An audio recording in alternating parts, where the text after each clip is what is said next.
Mortal Kombat was directed by Simon McQuoid in his feature film debut. It was based on a popular series of video games going all the way back to the early 90s, where, man, all that video game violence sure angered some people that didn't want to have fun in the government and said, no, we need to slap a rating on this because kids can't be doing this stuff in video games because it's going to translate to real life, not realizing that they're video games. If you are getting inspired to hurt people by playing a video game, you have other issues that you need to work out. But anyway, it was so popular and so controversial that we got two movie adaptations. 1995's Mortal Kombat, which was silly, ridiculous, and was the best Paul W.S. Anderson movie there is. Which is really like finding a nugget in a frickin' turd, because he's not a very good director. But that movie was light years better than Mortal Kombat Annihilation, which torpedoed every single thing that Mortal Kombat did well. Mother, you're alive. Too bad you will die. And yes, I will retro-review that at some point. So in this, it's reimagining, rehashing, rebranding, and my God, they wanted to set up a franchise badly with this. So much setup. It should have been called New Line Setup, the Musical. I want to say right now there are going to be some positives in this review, and I'll get into spoilers a little bit later, but I was kind of left a little bit disappointed like I was with Godzilla vs. Kong, where it promised some things, and we got some of the things that were promised, and then we got really a lot of nothing. Like, there were some cool fights. The Scorpion Sub-Zero fight that was briefly teased in the trailer, because that's the whole point. You don't want to show the whole damn thing in the trailer, because it was one of the main things that I ended up liking about this movie. That was actually a pretty good fight. I'll talk about that in spoilers in a little bit. But there are some other fights and some other characters and stuff like that, and all your favorite characters are back. Sonya Blade, played by the beautiful Jessica McNamee. My God, she's freaking beautiful. She was great in she was great in The Meg. Not so great in Blackwater Abyss. Actually, she was pretty good in that, but that movie was shit. It was no crawl. You, sir, are no crawl. And then we have other characters like Kano, and Kano and Sonya Blade have, a war of words and actions because they don't like each other. Liu Kang, Lord Raiden, and, Melina and Shang Tsung. Character Reiko, played by Nathan Jones. Yes, former WWE wrestler Nathan Jones, the guy who was stabbed by Brad Pitt in the beginning of Troy, the big, bald, beefy, non-steroid using guy. Not like he's the only one, but still. And so many others. Scorpion, Sub-Zero, and great characters like Cole Young. Who the fuck is Cole Young? Oh, he's a character that they put in this movie to basically have, hey, we need to introduce a new character. So let's just go into a random name generator and Cole Young. That sounds good. Why the hell not? Nothing against the actor, but the name is really painfully generic. And there's so many other characters they just throw at the goddamn screen. Kung Lao, Enter the Fist. No, he's got the little fishy hat. And there are many characters all the way from the first game to the current games that have gotten a whole lot grittier and a whole lot darker and everything. And hey, we got blood. No, mother, blood. Blood! Why I made Anthony Perkins like that, I have no idea. But yeah, we do get a lot of blood in this, which is nice because they went for the R rating. They went really, really intense towards that R rating, especially in the very beginning, because they're like, okay, hey, at least they did that.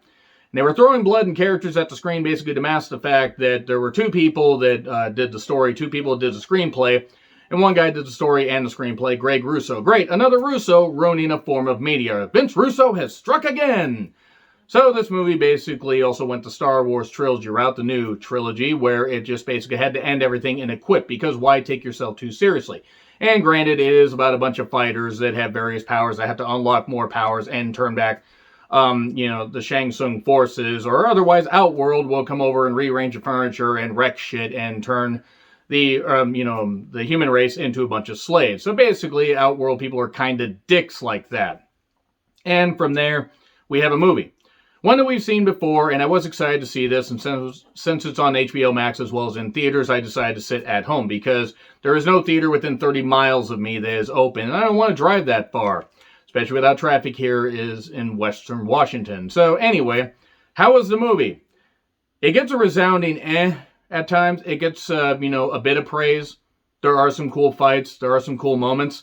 But there are a lot of times where I was like, wow, this is really nothing but setup. And that's not the worst thing. But when it's all you have, and you are going an hour and 40 minutes before you get to the end credits, you can't keep just doing setup. You have to have more.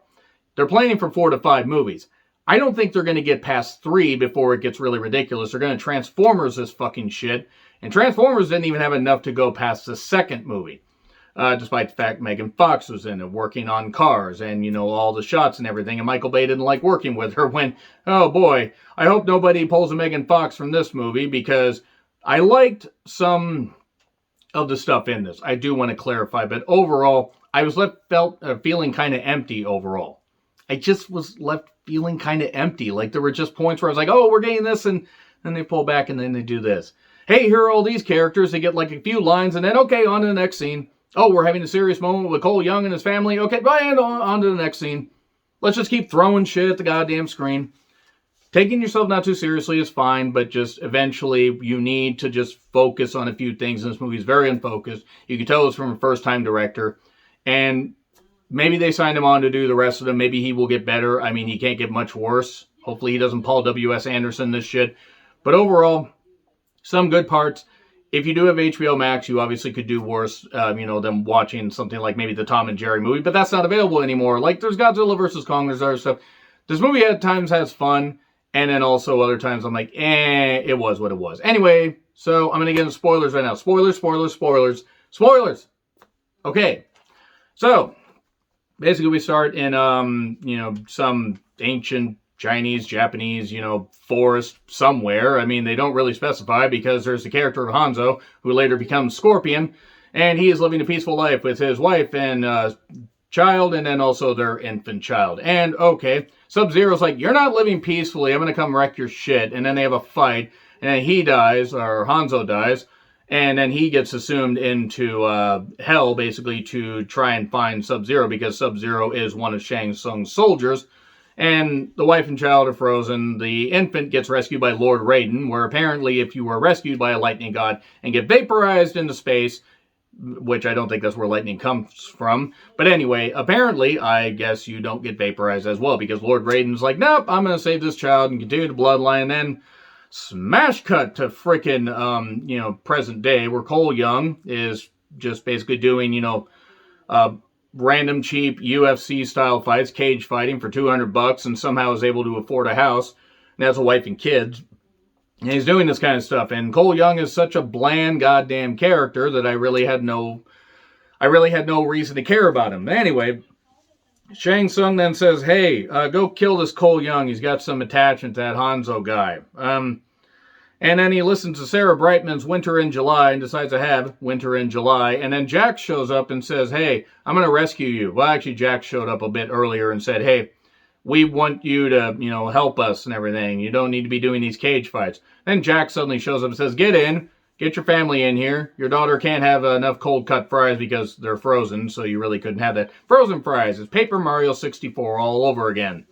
And Jack says to Cole, hey, I'm going to handle Sub-Zero. You get to Gary, Indiana, and ask for Sonya Blade. Okay. Sub-Zero and Jax fight in an ice hotel, which kind of reminded me of the Ice Palace from Paper Mario 64. Man, I've got Paper Mario games on the brain lately. And then Jax is fighting him, and then his arms get frozen. He gets disarmed. Somehow is still alive a bit later. And then Sub-Zero's just like, well, I've had enough of freezing this shit. I'm going to go back and do something else. And then Cole finds Sonya and says, hey, so I need to find you, Jax. I don't know what the fuck happened to him. And she talks about special forces and the tournament and all this stuff, because if Outworld wins one more tournament, they're going to come rearrange the furniture and enslave humanity. And Shang Tsung's going to be like, ha ha, I control Earth bitches. Earth bitches. Earth bitches are easy. So Kano is captured by Sonya, or was captured by Sonya. Kano didn't get a lot of time in the first movie, and man, he got a lot of time in this, and the actor isn't bad, but boy, it's one thing to say some quips, and yeah, I say a lot of them, but my God, that was a lot of goddamn quips that he kept saying. Reptile shows up. He gets a flare jammed in him and killed. They really don't bother with much before setting up a new character. And then they go off to find Raiden's Legends of the Hidden Temple. I mean, because there are some legends there. And then here's Liu Kang to, come on, baby, light my fires. He throws a fireball. Kano says, oh, wait, when do I get my powers? Because, again, more goddamn quips. So then he will help them discover their inner power. And then Raiden is dismissive. And then Sub-Zero says, well, I can see clearly now the Raiden's gone. I am shoehorning this shit in here. And then Raiden puts up a lightning wall, says, no, you guys can't come in. You can't find the source. Haha, you'll never find the source. I just flipped on a switch and everything, so I'm going to train these guys, and you can't come through this thin wall of lightning. So then Jax is basically being, tended to, and he has metal arms. They're like right out of the first Terminator movie. Then Liu Kang was saved by Raiden, and then Kung Lao was, basically, his brother, and they're back to fighting. A lot of fighting, a lot of training.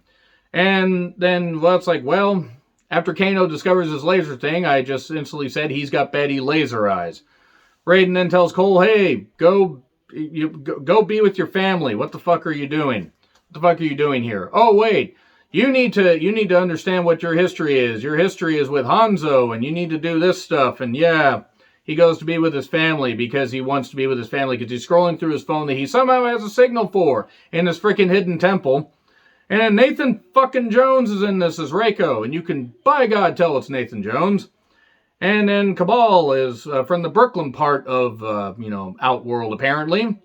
And Prince Goro is here. Hey, it's an honor to have this guy that gets dispatched really easily. Cabal appeals to Kano's greed, and basically they break into the temple, and then we have a bunch of separate fights, Goro and Cole, and then others. And then Melina eventually straddles Sonya. Appealing. Moving on. Delete your search history, by the way, kids. I do want to say there was a character of Natana that is a winged creature that I would say would have factored into other movies. Well, except no. I call her the pterodactyl banshee, and then Kung Lao gets his hat all spinny and splits her down the middle. And let me tell you right now, when you get split down the middle by a spinning hat, you've made some bad life choices. Cole and Goro battle, and then eventually he discovers his hidden power when his family's in danger. It's apparently gold wool on his body, and he has superpowers and an uppercut, and he glows. It's like Goldar. In fact, that's exactly what I was reminded of. I'm calling him Coldar from now on. And then Jax gets an arm upgrade when he's angry about Sonya being buried under a rock. Lifts her up, and there you go. And then Shang Tsung is basically stealing Kung Lao's soul, his lime green otter pop soul, if you will, and then Liu Kang's all upset. Well, at least Cole has a blade with his ancestors' blood on it, so he's got that going for him. And then Raiden basically takes everybody to this void that's like a choose-your-fight-or-fight screen. Everybody separates. Liu takes on Cabal, Cole takes on Melina, Sonya takes on Kano, and Jax takes on Reiko. Jax and Reiko sounds like some kind of weird cop drama. And then it's a head palm shoot-off and a crush. And then Sonya basically destroys Kano by jamming a statue into his eye. Just some weird statue, an Oscar statue, I assume. Then Cabal gets lit on fire in an oil pit. And then the gym apparently had the AC left on way too goddamn long. This is after Melina got dispatched by Sonya and her laser stuff and everything. And then, yeah, they have this fight, and basically, get over here. I've come from hell to kill you. I've risen from hell. And then we get swords of blood and walls of ice, and it takes Cole about 18 years to get his family out of the ice, but then eventually he does. And we need more UFC fights in an ice pit. And then leave him to me. Okay, bye. Great and granddad. And then Sub-Zero gets burned. And then Shang Tsung and Raiden basically says, well, death is only part. Next time I see you, I won't bring fighters, I'll bring armies. We'll be waiting for you for the sequel. And then I'll assemble a list of champions, and basically who's first? And then he tells this guy that he was doing the cage fights for, Cole Young, that is. He says, well, I'm going to go Hollywood. What's in Hollywood? Not what? Who? It's Johnny Cage. Okay, more sequel hook. See? I'm sorry, it was average. It was painfully average. I wanted to praise it more. I liked Godzilla vs. Kong a lot more. I didn't expect much, and I was left disappointed. Let me know your thoughts in the comments. Like, share, subscribe, Twitter handle in the description. I'm John Ritlin. I'll see you soon.